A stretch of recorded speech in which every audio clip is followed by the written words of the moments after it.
Bismillahirrahmanirrahim. Assalamualaikum warahmatullahi wabarakatuh. Alhamdulillah, wassalatu wassalamu ala Rasulillah wa ala alihi wa ashabihi wa man walah. Halaqah yang ke-105 dari silsilah ilmiah pembahasan kitab Al-Aqidah Al-Wasithiyah yang ditulis oleh Syekhul Islam Ibnu Taimiyah rahimahullah. Setelah beliau rahimahullah menyebutkan tentang bagaimana keyakinan Ahlus Sunnah wal Jamaah di dalam masalah nama dan juga sifat Allah, dan mereka bersandarkan kepada Al-Quran dan hadis-hadis yang sahih, menetapkan apa yang ditetapkan oleh Allah dan juga Rasulnya tanpa mentahrif, menta'til, mentakyif, mentamthil.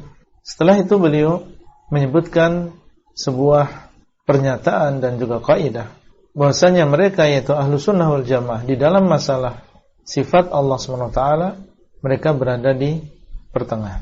Balhum al-wasatu fi firaqil ummah. Balhum, bahkan mereka itu Ahlus Sunnah wal Jamaah, mereka adalah al-wasatu. Al-wasatu artinya adalah yang adil, yang paling baik, yang berada di pertengahan.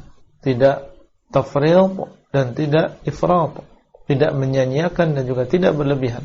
Balhum al-wasat, mereka adalah yang pertengahan, yang paling baik. Firaqil ummah, di dalam aliran-aliran umat. Dan yang dimaksud dengan al-ummah di sini adalah ummatul Islam.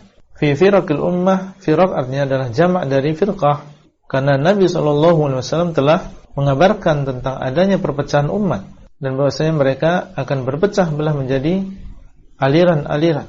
Sebagaimana dalam hadis beliau sallallahu alaihi wasallam mengatakan iftaraqatil yahud ala 71 millah wa iftaraqatin nasara ala 72 millah. Kemudian beliau mengatakan wa sataftariqu ummati ala 73 millah. Dan umatku akan berpecah belah menjadi 73 golongan. Berarti umat ini akan menjadi firaq. Di sana ada aliran-aliran. Dan al-ummah artinya adalah ummatul Islam, umatnya Rasulullah SAW, dan firaq dinisbahkan kepada umat menunjukkan bahwa mereka statusnya adalah seorang muslim. Firaqul ummah, aliran-aliran umat ini mereka masih berstatus sebagai muslimin. Dan itulah yang diyakini oleh Ahlus Sunnah wal Jamaah, bahwasanya aliran-aliran tersebut adalah muslimun. Mereka bukan keluar dari agama Islam, karena Nabi SAW mengatakan wasataftariqu ummati. Beliau masih menamakan mereka sebagai umat beliau SAW. Sehingga ucapan Nabi kulluha finnar, semuanya masuk neraka, itu bukan karena mereka keluar dari agama Islam, tapi karena mereka melakukan bid'ah di dalam agama, yaitu bid'ah di dalam masalah i'tiqad, masalah akidah, yang nanti akan disebutkan tentang keyakinan mereka. Balhum al-wasatu fi firaqil ummah. Mereka ini Ahlus Sunnah wal Jamaah adalah orang-orang yang berada di pertengahan. Kalau memang dia adalah firqah, dan memang dia adalah firqatun najiyah, firqah yang selamat, bukan firqah yang sesat, firqah yang mendapatkan petunjuk, bukan firqah yang sesat, firqahnya Rasulullah SAW, kelompoknya Rasulullah SAW. Maka mereka kalau dibandingkan dengan aliran-aliran tersebut yang jumlahnya ada 72 golongan, kita mendapatkan bahasanya Ahlus Sunnah wal Jamaah itu berada di pertengahan. Ya, sebagaimana jalan yang lurus ini adalah jalan yang pertengahan, bukan di kanan dan bukan di kiri, dia berada di pertengahan. Sebagaimana Allah SWT menyebutkan di dalam Al-Quran dan mensifati jalannya dengan sawa'as sabil. Sawa'as sabil, sawa' artinya adalah pertengahan. Dan bagaimana Nabi SAW di dalam hadis, beliau menggaris sebuah garis, kemudian beliau menggaris dengan garis yang banyak di sebelah kanan dan juga kirinya. Jalan Allah Azza wa Jalla adalah di pertengahan. Sehingga akidah mereka itu akidah Ahlus Sunnah wal Jamaah, kalau kita camkan maka kita dapatkan berada di pertengahan di antara aliran-aliran tersebut. Tidak berlebihan dan juga tidak jafa. La ghuluwa wa la jafa. Tidak ghulu dan juga tidak mengurang-urang. La ifrata wa la tafrit. Tapi di pertengahan. Baik. Kemudian beliau mengatakan kama annal ummata hiyal wasatu fil umam. Wasatiyahnya Ahlus Sunnah, pertengahannya Ahlus Sunnah di antara aliran-aliran ini seperti umat ini, yaitu umat Islam, dia adalah pertengahan di antara umat-umat yang lain. Ya, Ahlussunnah di antara aliran-aliran dalam Islam itu seperti akidah kaum muslimin dibandingkan dengan di tengah-tengah akidah umat-umat yang lain, yaitu umat-umat sebelum kita, orang-orang Yahudi dan orang Nasrani. Maka umat Islam kalau kita lihat akidahnya, maka dia adalah pertengahan di antara Yahudi dan juga Nasrani. Contoh misalnya keyakinan tentang Nabi Isa alaihissalam. Apa keyakinan orang Yahudi? Meyakini bahwasanya Nabi Isa adalah waladuz zina, anak zina. Seorang wanita tidak punya suami, hamil, berarti dia adalah anak dari sebuah perzina. Belum habis mereka menuduh Isa adalah anak zina dan Maryam adalah pezina, mereka berusaha untuk menyakiti dan juga untuk membunuh Nabi Isa alaihissalam. Dan mereka adalah kaum yang suka membunuh nabi-nabi Allah. Bagaimana Allah sebutkan beberapa kali dalam Al-Quran, wa yaqtuluna an-nabiyyin wa yaqtuluna al-anbiya tanpa hak. Maka ini menunjukkan tentang bagaimana sikap yang kasar, sikap yang tidak baik dan kekufuran kepada para nabi dan juga para rasul. Baik, ini orang-orang Yahudi. Bagaimana dengan sikap orang Nasara terhadap Nabi Isa? Kebalikan dari orang Yahudi, mereka berlebihan terhadap Nabi Isa. Karena Nabi Isa dilahirkan oleh Maryam dan tanpa bapak, padahal Maryam ini adalah wanita yang salihah, berarti bapak dia bukan manusia. Kemudian mereka meyakini bahwasanya dia adalah anak Allah Azza wa Jalla. Kalau dia anak Allah berarti dia adalah Tuhan juga yang patut untuk diberikan peribadatan kepadanya. Demikian terjatuh orang-orang Nasara di dalam ghulu, di dalam ifrat, berlebihan terhadap Nabi Isa alaihissalam, sampai mengatakan bahwasanya beliau adalah ilah, mengatakan beliau adalah seorang ilah, yaitu yang disembah. Sehingga Allah SWT kelak di hari kiamat akan bertanya kepada Isa, "A anta qulta lin-nasi ittakhiduni wa ummi ilahaini min dunillah?" Karena di sana ada orang-orang Nasara yang mereka berlebihan terhadap Nabi Isa alaihissalam. Berarti bagaimana keyakinan umat Islam? Ya, mereka berada di pertengahan. Mereka meyakini bahwasanya Nabi Isa adalah Abdullah. Abdullah berarti dia bukan ilah dan bukan waladul ilah, tapi dia adalah Abdullah, hamba Allah. Sama dengan kita, seorang hamba di antara hamba-hamba Allah.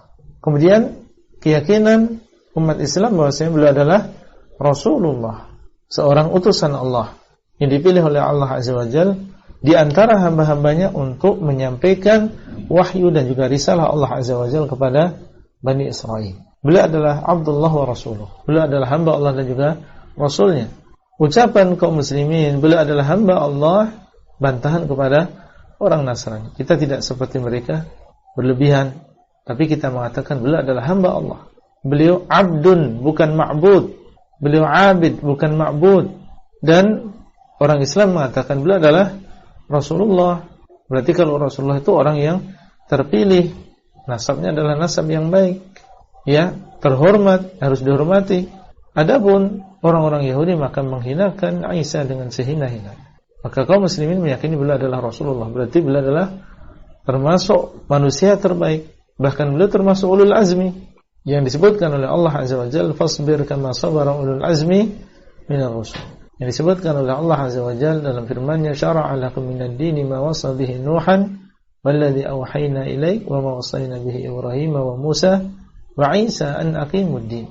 Dan penyebutan nama Nabi Isa alaihissalam di dalam Al-Quran banyak. Beliau adalah orang yang mulia.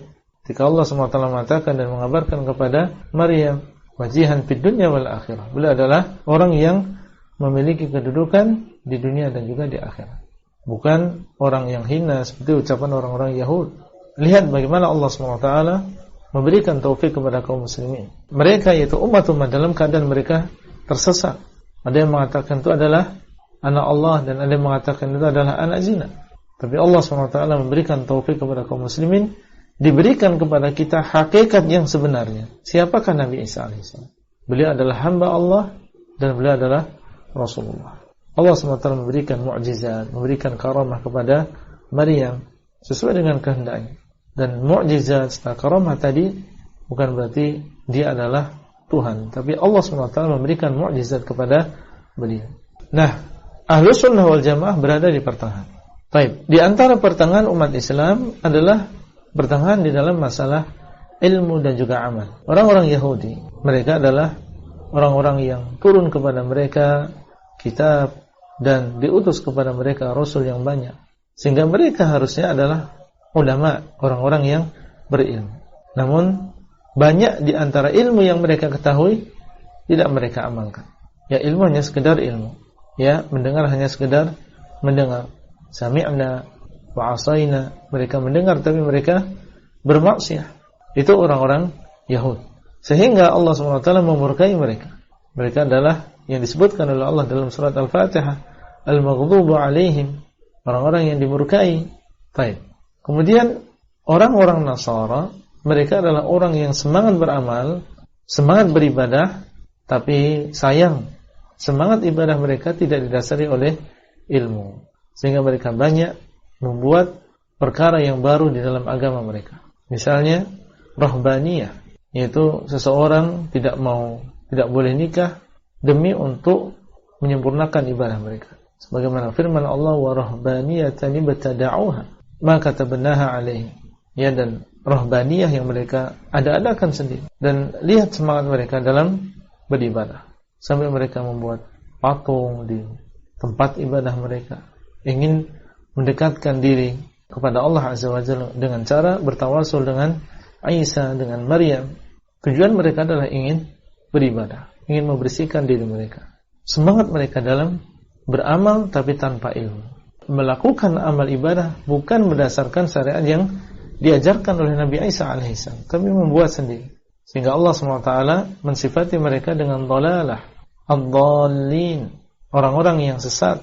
Kenapa? Karena mereka bersemangat tapi tidak punya ilmu. Seperti orang yang semangat berjalan tapi dia nggak tahu arah, sesat. Adapun orang-orang Yahudi, maka mereka adalah orang-orang yang dimurkai. Dia sudah tahu jalannya, itu adalah jalan yang benar, tapi dia tidak mengamalkan, dia tidak mengikuti. Maka orang Yahudi dimurkai oleh Allah Azza wa Jalla, dan orang-orang Nasrani mereka adalah orang-orang yang sesat. Nah, umat Islam berada di pertengahan, yaitu menggabungkan antara ilmu dan juga amalan. Di dalam Islam, ilmu memiliki keutamaan yang besar. Dan di dalam Islam, tuntutan dari ilmu adalah beramal. Sehingga banyak disebutkan dalam Al-Quran, iman dengan amal saleh. Wal asri innal insana lafi khusr illa alladhina amanu wa amilu salihat. Man amila salihan, kemudian wa huwa mu'min. Disebutkan iman dan juga amal saleh. Iman, tidak mungkin seseorang percaya dan beriman kecuali dia harus memiliki ilmunya, mengilmui, menyadari. Berarti di dalam iman ini ada kandungan ilmu. Di dalam Islam, ilmu dan amalnya harus senantiasa ada dan beriringan. Dan inilah jalan yang lurus, yaitu yang menggabungkan antara ilmu dan amal. Kita mengatakan dalam salat kita, ihdinas siratal mustaqim. Tunjukilah kami ya Allah jalan yang lurus. Ghairil maghdubi alaihim waladdallin. Bukan jalannya orang-orang yang engkau murkai dan bukan jalannya orang-orang yang sesat. Berarti jalan yang lurus bukan jalan Yahudi dan juga bukan jalan Nasrani. Yahudi ilmu tanpa amal, Nasara amal tanpa ilmu. Berarti jalan yang lurus apa? Ilmu dan juga amalan. Ini umat Islam yang sebenarnya mereka harusnya mengumpulkan antara ilmu dan juga amalan. Maka Ahlus Sunnah wal Jamaah, mereka al-wasat, mereka berada di pertengahan antara aliran-aliran yang ada dalam umat ini. Itulah yang bisa kita sampaikan pada halaqah kali ini. Semoga bermanfaat dan sampai bertemu kembali pada halaqah selanjutnya. Wassalamualaikum warahmatullahi wabarakatuh. Abdullah Rai di kota Jember. Materi audio ini disampaikan di dalam grup WA Halaqah Silsilah Ilmiah HSI Abdullah Rai.